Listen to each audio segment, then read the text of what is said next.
दोस्तों नमस्कार। मैं आपका साथी और आज हम विशेष बातचीत में चर्चा कर रहे हैं शिक्षक स्कूल और प्रशिक्षण पे। जी हाँ, आज हम मौजूद है श्री भगवती प्रसाद पंडित जी के यहाँ, और जो अध्यक्ष है राज्य आदर्श शिक्षा मंच के। और जैसे कि आप देख पा रहे हैं, हम पंडित जी के निवास पर मौजूद है और आज हम उनसे जिन विषयों पर चर्चा करने वाले हैं उनमें प्रमुख है शिक्षक प्रशिक्षण। और इन दिनों जो मुद्दा चल रहा है कि पालकों का कि बच्चों को स्कूल भेजे या ना भेजे, या फीस का जो मुद्दा है, इन सभी मुद्दों पर हम पंडित जी से बात करने वाले हैं। जैसा कि आप देख पा रहे हैं कि पंडित जी के निवास पे हम यहाँ मौजूद हैं और उनकी व्यक्तिगत उपलब्धियों और उनके जो संस्थान से प्रदत्त विशेष उपलब्धियों का अब हम आपको यहाँ दृश्य दिखा रहे हैं। पंडित जी शासकीय शिक्षक हैं और शिक्षक प्रशिक्षण और शिक्षक राजनीति में उनका काफ़ी हस्तक्षेप रहता है, और शिक्षक कल्याण, खासकर शिक्षकों के हित की बात करने में वे कभी पीछे नहीं हटते हैं। तो आज इस विशेष बातचीत में हम उन 3-4 मुद्दों पर विशेष बात करेंगे, खासकर कोरोना संक्रमण काल में कि किस प्रकार शिक्षक और छात्र और उनके पालक और परिवार में आत्मविश्वास की स्थिति पैदा की जाए, ताकि शिक्षा की जो नीति है और शिक्षा स्कूल के जो छात्र हैं वो एक बार पुनः अपनी क्लासों में आ पाए और उसी तरह शिक्षा ग्रहण करें जिस तरह की पहले करते आए हैं। यह एक विशेष समय चल रहा है जब सभी को विचार मंथन की आवश्यकता है। चलिए हम आपको ले चलते हैं, हम बातचीत शुरू करते हैं श्री भगवती प्रसाद पंडित जी से। सर, सबसे पहला सवाल आपसे यही कि कोरोना संक्रमण काल में जब सब जगह अलग अलग विषयों पर चर्चा है, तो सवाल ये आ रहा है कि क्या स्कूलों को खोला जाए या ना खोला जाए, और खोलने के बाद क्या रणनीति रहेगी। तो इस बारे में सबसे पहले हम आपके विचार जानना चाह रहे हैं। देखिए कि स्कूल खोला जाए या ना खोला जाए एक विचारणीय प्रश्न है। मेरे हिसाब से जब तक कि संक्रमण काल है तो जी बच्चों की सुरक्षा के लिए अभी खोला जाना उचित नहीं समझता हूँ। जी लेकिन ज़्यादा समय तक भी उसे बंद रखना भी अच्छा नहीं रहेगा, क्योंकि एक जो परंपरागत शिक्षा है जी वो वो ऑनलाइन शिक्षा से उसकी पूर्ति नहीं हो सकती। जी परंपरागत शिक्षा से बच्चे का व्यक्तित्व का विकास जो होना चाहिए जी वो ऑनलाइन शिक्षा से नहीं हो पाता। उसकी एक जो खेलने की जो प्रवृत्ति रहती है, बच्चों से चर्चा करने की प्रवृत्ति रहती है, और जो एक स्कूल में जो शिक्षा दी जाती है उसकी तुलना ऑनलाइन से नहीं हो सकती। अभी चूंकि चर्चा चल रही है ऑनलाइन शिक्षा पर, इसमें एक बड़ा फर्क आ जाता है कि निजी स्कूल और सरकारी स्कूल, उनकी जो शिक्षा है, और खासकर फीस के मामले में अभी इन दिनों काफ़ी चर्चा में है। निजी स्कूल फीस मांग रहे हैं, सरकार उन पर लगाम भी लगाने की कोशिश कर रही है, लेकिन इन सब के बीच में सरकारी स्कूल भी है जहाँ नॉमिनल फीस होती है। तो वो पालक जो निजी स्कूल में बच्चों को पढ़ा रहे हैं, आप उनसे थोड़ा खर्चे उनके कम करना है और सरकारी स्कूल आना चाहते हैं, उन लोग पालकों के लिए आपका क्या संदेश रहेगा। देखिए क्या है कि प्राइवेट स्कूल्स जो रहते हैं वो जी पूरी तरह पालकों की फीस पे ही डिपेंड होते हैं। जी और वो यदि पालकों के पास मुद्दा है कि लॉकडाउन में उनकी आर्थिक स्थिति चरमरा गई है, 3 महीने से काम नहीं है उनके पास में, तो ये मुद्दा आ रहा है। पालक निश्चित रूप से मांग कर रहे हैं, जी निजी स्कूल वाले, कि निजी स्कूल के जो पालक जो पढ़ाते हैं कि मांग कर रहे हैं कि फीस कम में कमी कर दी जाए या बढ़ाई ना जाए। ये उनकी समस्या है जरूर, लेकिन निजी स्कूलों की भी कुछ समस्याएं रहती है। उनको भी उनके जो रेगुलर खर्चे रहते हैं, जी जैसे कि उनके स्टाफ का पेमेंट है, टीचर्स का पेमेंट है, वो उनको करना है। जी वो थोड़ा बहुत कम कर सकते हैं लेकिन पूरी तरह कम नहीं कर सकते। वो उनकी समस्या है। लेकिन हम जो ऐसे पालक हैं जो फीस भरने में असमर्थ महसूस करते हैं, निम्न मध्यम वर्गीय पालक जिनका बिल्कुल आय का साधन अब बिल्कुल न्यूनतम हो गया है, तो जी ऐसे पालकों के बच्चों के लिए हमारी सरकार ने बहुत अच्छी सुविधाएं दे रखी है। जी सरकारी जो स्कूल जो खोले गए हैं वो सर्व सुविधा युक्त हो गए हैं। जी उसमें बढ़िया स्टाफ है, अच्छा ट्रेंड स्टाफ है, सुविधाओं में कोई कमी नहीं है वहाँ पे। जी रेगुलरली सरकार ने पिछले 5-10 सालों में इतना सर्व सुविधाजनक बना दिया है कि वो किसी भी तरह प्राइवेट स्कूल से कम तर नहीं है। वहाँ पे हम देखें तो सीबीएसई कोर्स के पैटर्न पे ही पढ़ाई हो रही है। जी कोई प्राइवेट स्कूल में भी सीबीएसई हो रही है, तो सरकारी स्कूल में पैटर्न वही है, एनसीईआरटी की बुक्स चल रही हैं। जी हमारे टीचर्स की जहाँ तक बात करूँ, सब प्रशिक्षित हैं, ऐसा कोई भी टीचर नहीं है जो प्रशिक्षित नहीं है। इसके अलावा प्रयोगशालाएं हैं, खेल मैदान हैं, और जो एक बच्चे के व्यक्तित्व विकास के लिए, पर्सनालिटी डेवलपमेंट के लिए जो आवश्यक सुविधाएं स्कूल में होना चाहिए, कमोपेश सब सुविधाएं मेरे हिसाब से तो सरकारी स्कूलों में हैं।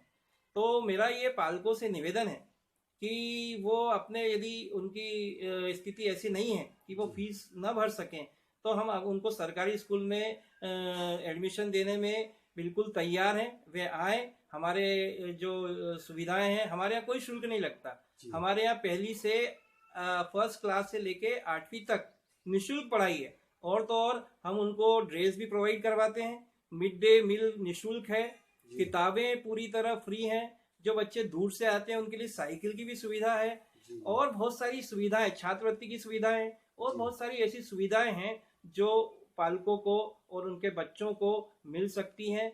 और वे आए, हमारे सरकारी स्कूलों में भर्ती कराएं, उनके बच्चों को दाखिला दिलवाएं, एडमिशन कराएं, ताकि उनको जो एक आर्थिक बोझ का वो सामना करना पड़ रहा है, वो उससे मुक्ति पा लेंगे। और सरकार यही चाहती है, इसीलिए उन्होंने ये सर्व सुविधा स्कूल खोल रखे हैं। एक बात और मैं कहना चाहूंगा इसमें, कि हमारा जो नेटवर्क है सरकारी स्कूलों का, वो हर गांव से लेकर शहर से लेके हर जिले में, हर तहसील में, हर ब्लॉक में, हर जगह अच्छे स्कूल मौजूद हैं।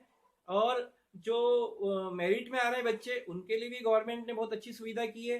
एक्सीलेंस स्कूल है, मॉडल स्कूल है, और ऐसे कई चीजें हैं जिनको निःशुल्क सुविधा प्रदान की जाती है, कैरियर काउंसिल दी जाती है, और भी ऐसी सुविधाएं हैं जिसका लाभ पालक निःशुल्क रूप से ले सकते हैं। यहाँ मैं एक बात और कहना चाहूंगा कि 9वीं से 9th क्लास से 12th क्लास तक नॉमिनल शुल्क है, बिल्कुल नॉमिनल है, वो कोई भी पालक भर सकता है। पहली से 8वीं तक मैंने बताया कि निःशुल्क है पूरा, उसमें आपको फीस भी नहीं देनी, कोई एडमिशन फीस नहीं, कोई डोनेशन नहीं। हाँ, अगर आपके पास, पालकों के पास ऐसा लगता है कि उनके पास कुछ ज्यादा अर्निंग है, तो वे समाज सेवा के रूप में इन स्कूलों को डोनेशन दे सकते हैं। वो खुद आके यहाँ की सुविधाएं यदि उनको कम लगती हैं, तो उस डोनेशन के माध्यम से उसकी पूर्ति की जा सकती है। आज सरकारी स्कूल के बच्चे मेरिट में आ रहे हैं, 60% बच्चे सरकारी स्कूलों से ही मेरिट में निकलते हैं। आप भी जैसे जानते हैं कि पहले भी जितने भी अच्छे लोग निकले हैं, कलेक्टर बने हैं, डॉक्टर बने, ये पूरे गवर्नमेंट स्कूल से ही निकल के बने हैं। कुछ ये 20 साल से या 15-20 साल से निजी स्कूलों की बाढ़ आई है, लेकिन जो एक सरकारी स्कूलों ने अपना जो दायित्व है वो पूरी तरह से निभाया है और निभाते रहेंगे। मतलब कुल जब हम ये कह सकते हैं कि सरकारी जो शिक्षण संस्थान है और शिक्षा जो व्यवस्था है, वो आज भी मुकम्मल तौर पर एक योग्य और सक्षम नागरिक बनाने में मदद करती है। लेकिन हम मान भी ले कि पालक को इस तरफ आ भी जाएं, लेकिन अभी करंट में जो मुद्दा चल रहा है पंडित जी, वो ये चल रहा है कि कोरोना संकट काल में बच्चे और पालक दोनों ही चिंतित थे कि हमारे बच्चे जाएंगे तो उनका भविष्य क्या होगा। अभी बीच में आपने भी मुद्दा उठाया था कि इनका बीमा किया जाए। वो बीमा वाला जो संकल्प या बीमा की जो बातचीत है, वो अवधारणा क्या है, यदि आप उस पर भी प्रकाश डालेंगे तो हमारे सुनने वालों को और ज्ञान बढ़ पाएगा इस बारे में। बिल्कुल सही कहा आपने। मैंने अभी कुछ दिनों पूर्व, अभी 2-4 दिन पूर्व ही ये मुद्दा उठाया था। मैंने शासन से, हमारे मुख्यमंत्री जी से ये मांग की थी कि देखिए कि बीमा पहले भी लागू था गवर्नमेंट स्कूलों में भी और प्राइवेट स्कूलों में भी। निजी थोड़े नाम मात्र शुल्क में सामूहिक बीमा होता था। बीमा से हालांकि कोरोना वायरस डर जाएगा ऐसा कुछ नहीं है, लेकिन सावधानी और सुरक्षा, ये दो चीजें एक बीमा होने से आत्मविश्वास पैदा करती है बच्चों में। बच्चे जब स्कूल आएंगे तो उनको पालक पे निश्चिंत होगा कि हमारे बच्चे स्कूल जा रहे हैं, तो उनको बीमे के द्वारा इलाज भी हो सकता है और उनका एक मनोबल बढ़ता है। जहाँ तक स्कूल खुलने की सवाल है, स्कूल में मैं तो ये चाहता हूँ कि स्कूल खुलें, भले ही थोड़े दिन रुक जाएं, आप 1-2 महीने रोक सकते हैं कि संक्रमण थोड़ा कम हो जाए, लेकिन बच्चों में एक आत्मविश्वास देना बहुत आवश्यक है। जब तक उनमें आत्मविश्वास नहीं रहेगा कि हम कोरोना से लड़ेंगे, जब बाहर आएंगे तभी वो आत्मविश्वास उनमें जागृत होगा। आज पालक जो हैं बाहर जा रहे हैं, काम शुरू हो गया है, लॉकडाउन जो है खत्म हो गया, अनलॉक की प्रक्रिया शुरू हो गई है, पालक भी बाहर जा रहे हैं, उनमें भी एक अविश्वास आ गया है। वो कोरोना से लड़ने की शक्ति और एक आत्मविश्वास, एक मनोबल जो उनमें आया है, वो एक प्रशंसनीय है और बच्चों में भी आना चाहिए। आप अगर अभी से उनको डरा के रहेंगे कि अरे बाहर निकलोगे तो ऐसा हो जाएगा, ऐसी तकलीफ हो सकती है, बीमार हो सकती है। देखिए बीमारी तो कहीं पे भी हो सकती है, चाहे वो घर में भी रहेंगे तो भी बीमार हो सकते हैं, लेकिन अगर वो स्कूल आएंगे उनका एक माहौल वातावरण बदलेगा। और जहां तक आपने बीमे की बात कही, बीमे से मैं तो चाहता हूं कि जितने भी निजी स्कूल हैं मध्य प्रदेश के, और मध्य प्रदेश के जो करोड़ों बच्चे हैं जो फर्स्ट से लेके 12th तक में पढ़ रहे हैं, उनके लिए निःशुल्क बीमा होना चाहिए। यदि सरकारी स्कूल हैं तो सरकार अपने माध्यम से उन बच्चों का, एक शिक्षकी स्टाफ का, स्कूल स्टाफ का बीमा करवाए। और अगर वो निजी स्कूल हैं तो निजी स्कूल अपने फंड से अपने टीचर्स का, अपने बच्चों का जो आ रहे हैं उनके लिए बीमा की सुविधा दें, ताकि एक सुरक्षा की भावना बच्चों में, पालकों में, टीचर्स में और पूरे शिक्षक स्टाफ में होगी। और ये जो यदि किया जाता है, ये अभी से इसकी प्रक्रिया शुरू कर दी जाए, ताकि स्कूल अभी मान लो 1 महीने की देर है यदि खुलने में, तो ये प्रक्रिया अभी से शुरू हो जाएगी, तो एक आत्मविश्वास पालकों में, बच्चों में, टीचर्स में और एक पूरे समाज में आएगा। आत्मविश्वास की आपने बात करी है 2-3 मरतबा, हम आत्मविश्वास की ही बात से शुरू करते हैं। कोरोना संक्रमण काल नहीं होता था जब मई जून में शिक्षकों की एडवांस ट्रेनिंग होती थी, उनकी ज्ञान बढ़ाने की ट्रेनिंग चलती थी। इस साल ये ट्रेनिंग डिजिटल रूप में सामने आई है और बतौर शिक्षक आप राष्ट्रपति राज्यपाल पुरस्कार प्राप्त हैं और शिक्षा में गुणवत्ता की जो बातें होती है उस पर आपका विशेष ध्यान होता है। इस बार जो डिजिटल परीक्षण हुआ है या टीचरों को ज्ञान दिया जा रहा है, उनका आत्मविश्वास बढ़ाया जा रहा है, उसकी जो विशेषता है जो आपको महसूस हुई है कि डिजिटल ट्रेनिंग होनी चाहिए या नहीं होनी चाहिए, या उससे इस बार शिक्षकों को कितना फायदा हुआ, हम उस बारे में आपसे जानना चाहेंगे। बिल्कुल सही प्रश्न किया आपने। मेरा ये कहना है कि शासन की हर समय मंशा रहती है, शासन क्या या कोई भी इंस्टीट्यूशन रहता है, वो चाहता है कि जब भी टीचर्स गर्मी की छुट्टी के बाद या ग्रीष्मावकाश के बाद स्कूल में प्रवेश करें तो वो रिफ्रेश होके जाए। उनमें जो नई चीजें आई हैं, विश्व में जो चल रहा है शिक्षा में, उसके प्रति उनकी जानकारी बढ़े। तो हमारा राज्य शिक्षा केंद्र, लोक शिक्षण और शिक्षा विभाग, विशेषकर हमारे मुख्यमंत्री जी का विशेष इंटरेस्ट है कि शिक्षक जो हैं अपने बच्चों को पढ़ाने के पहले खुद तैयार होके जाएं, उनमें एक आत्मविश्वास हो, जैसा आपने कहा। तो उसके लिए फिलहाल लोकहित और शिक्षक हित के लिए गवर्नमेंट ने एक डिजिटल प्रशिक्षण, शिक्षक प्रशिक्षण का आयोजन किया है। बच्चों के लिए भी शिक्षण के लिए चल रही है योजना, और वो उसके बारे में अपन बाद में चर्चा कर सकते हैं। पर मैं शिक्षकों की बात करूं तो शिक्षकों के लिए गवर्नमेंट ने जो है डिजिटल शिक्षण शुरू किया है, और इस एक दीक्षा ऐप का एक वो किया है निर्माण। उसके द्वारा अभी तक 3 चरणों में प्रशिक्षण दिया जा रहा है। प्रशिक्षण बहुत उपयोगी है, घर पे ही और सुविधा अनुसार, समय अनुसार टीचर वो प्रशिक्षण ले सकता है। पहले प्रशिक्षण में ये बताया गया है कि लॉकडाउन में शिक्षक प्रशिक्षण की आवश्यकता क्यों है। दूसरे प्रशिक्षण का जो दौर चला उसमें शिक्षक की भूमिका, विशेषकर जो है दीवा स्वप्न जो एक बुक है उस पर आधारित पूरा वो है कि यदि टीचर्स स्कूल में जाएं तो बच्चों के हिसाब से वातावरण निर्माण हो। बच्चे क्या चाहते हैं, आप उन पे कोई शिक्षा थोपे नहीं, बच्चों की रुचि के अनुसार शिक्षा दी जाए। शाला का माहौल ऐसा हो कि बच्चे जो है ये प्रतीक्षा न करें कि घंटी बजी और हम जाएं, बच्चे ये सोचे कि हमारी छुट्टी ना हो।